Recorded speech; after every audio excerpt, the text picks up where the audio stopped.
श्री कृष्ण कहते हैं कि क्रोध एक स्वाभाविक प्रक्रिया है और हम इसे कंट्रोल भी कर लेते हैं, परंतु कुछ लोग इसे कंट्रोल नहीं कर पाते हैं।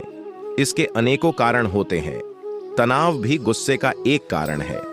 तनाव में रहने वालों को आसानी से गुस्सा आ जाता है।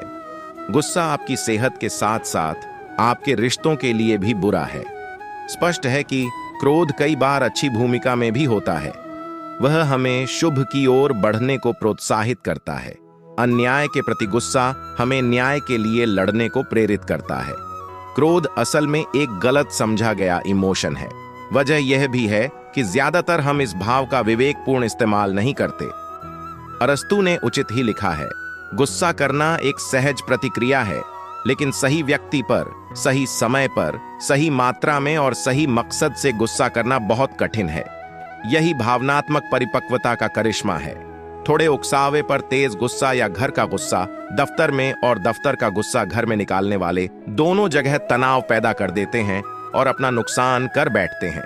लेकिन गुस्सा करना हमारा स्वभाव है और ये हमारे लिए सही और गलत दोनों हो सकता है। ये हम पर निर्भर है कि हम इसे किस तरह जाहिर करें।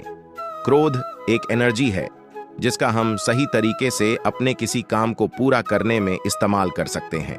आपका गुस्सा एक उपकरण है और अगर यह आपके नियंत्रण में है तो क्रोध अच्छा है, लेकिन अगर क्रोध आपको नियंत्रित करता है तो यह आपकी मुसीबत है। हम अपूर्णताओं पर नाराज हो जाते हैं। बेहतर होगा अपरिपूर्णता के लिए थोड़ी सी जगह दें। अपरिपूर्णता के लिए कुछ जगह देते हैं तो आप में धैर्य बढ़ जाता है। इससे क्रोध की ऊर्जा का सही तरीके से और सही जगह पर उपयोग करना आपके लिए कुछ आसान हो जाता है। इस ऊर्जा का सही उपयोग करना आना चाहिए। इसके कुछ तरीके मनोविज्ञान एवं धर्म से जुड़े हमारे ग्रंथों में विस्तार से बताए गए हैं।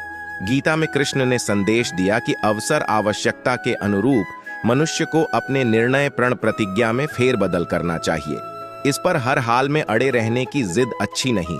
ध्यान रहे, प्रतिज्ञा मनुष्य के लिए है, न कि मनुष्य प्रतिज्ञा के लिए। इसलिए मनुष्य समाज के व्यापक हित में जरूरी हो तो प्रतिज्ञा छोड़ने में बुराई नहीं। उनकी यह शिक्षा खासतौर पर भीष्म के लिए थी, जो अपनी प्रतिज्ञा का हवाला देते हुए न्याय की अवहेलना कर अन्याय के साथ खड़े रहे थे। ध्यान दें, ऐसा अहम संदेश देने के लिए कृष्ण ने क्रोध को ही औजार बनाया।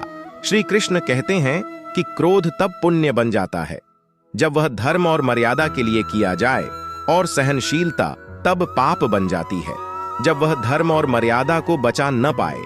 गीता के अनुसार मनुष्य नहीं, उसके कर्म अच्छे या बुरे होते हैं, और जैसे मनुष्य के कर्म होते हैं उसे वैसे ही फल की प्राप्ति होती है। गीता में श्री कृष्ण कहते हैं, दूसरे के कर्तव्य का पालन करने से भय होता है और स्वधर्म में मरना भी बेहतर होता है। अर्थात हमें दूसरे का अनुसरण या नकल करने की बजाय स्वधर्म को पहचानना चाहिए। दूसरों का अनुसरण करने से मन में भय उत्पन्न होता है। श्री कृष्ण के अनुसार डर हटाने का एक ही उपाय है और वो है अपना स्वधर्म पहचानना और उसमें जीना। गीता के अनुसार गौर से समझो कि तुम्हें जो चाहिए वो क्या है और उसकी प्राप्ति में पूरी जान लगा दो, यही धर्म है। श्री कृष्ण कहते हैं, शरीर नश्वर है पर आत्मा अमर है। यह तथ्य जानने पर भी व्यक्ति अपने इस नश्वर शरीर पर घमंड करता है, जो कि बेकार है। शरीर पर घमंड करने की बजाय मनुष्य को सत्य स्वीकार करना चाहिए। आप खुश हैं या दुखी, ये दोनों आपके विचारों पर निर्भर है। अगर आप प्रसन्न रहना चाहते हैं तो आप हर हाल में प्रसन्न ही रहेंगे। अगर आप नकारात्मक विचार लाते हैं तो आप दुखी ही होंगे। विचार ही हर व्यक्ति का शत्रु और मित्र होता है। किसी के साथ चलने से ना तो कोई खुशी मिलती है और ना ही लक्ष्य। इसलिए मनुष्य को सदैव अपने कर्मों पर विश्वास करते हुए अकेले चलते रहना चाहिए।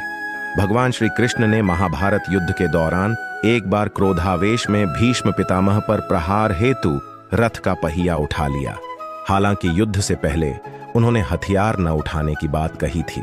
ऐसा कर उन्होंने संदेश दिया कि अवसर आवश्यकता के अनुरूप मनुष्य को अपने निर्णय प्रण प्रतिज्ञा निश्चय में फेरबदल कर लेना चाहिए। उन्होंने ऐसा क्रोध में किया था। और एक संदेश इस प्रकरण का यह भी है कि हर बार क्रोध बुरा नहीं होता। ऐसे अन्य प्रकरण भी मिलते हैं। भगवान शिव ने क्रोध में तीसरा नेत्र खोला और कामदेव भस्म हो गए। ऐसे ही भगवान श्री राम ने एक बार समुद्र को सबक सिखाने के लिए धनुष पर बाण चढ़ा लिया था। इन पौराणिक कथाओं से झांत होता है कि भगवान ने भी कई अवसरों पर क्रोध किया है, लेकिन उन्होंने अन्याय से लड़ने के लिए क्रोध का सही समय पर सही तरीके से उपयोग किया। क्रोध और तूफान एक जैसे होते हैं, दोनों के शांत होने के बाद पता चलता है कि नुकसान कितना हुआ है। गुस्सा एक ऐसी बुराई है जिसकी वजह से सभी अच्छे गुणों का महत्व खत्म हो जाता है। गुस्से में सोचने समझने की शक्ति खत्म हो जाती है। इस अवस्था में कहे गए शब्द दूसरों को ठेस पहुंचा सकते हैं। इसीलिए गुस्से को काबू करने का प्रयास करना चाहिए, वरना रिश्ते टूट भी सकते हैं। रोज ध्यान करने से क्रोध को काबू करने में मदद सकती है। अक्सर हम सभी को हर रोज किसी न किसी बात पर गुस्सा आ ही जाता है।